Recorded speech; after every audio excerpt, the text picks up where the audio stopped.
Hello guys, welcome to Pronouncist, your pronunciation guide. Today we will learn how to pronounce the word shown on the screen, dichotomy. First, let's hear its American pronunciation. Dichotomy. Dichotomy. Now, read the syllables of U.S. pronunciation shown on the screen naturally. Dichotomy. Dichotomy. Now, let's focus on British pronunciation of this word. Dichotomy. Dichotomy.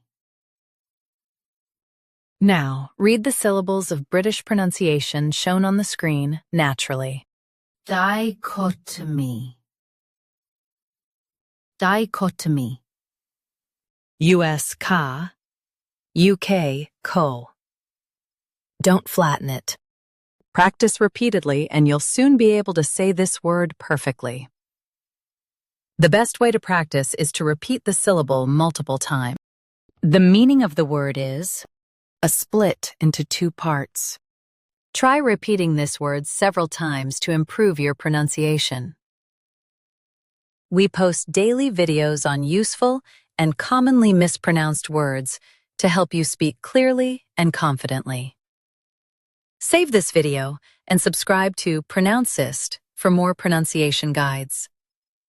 Thanks for watching us.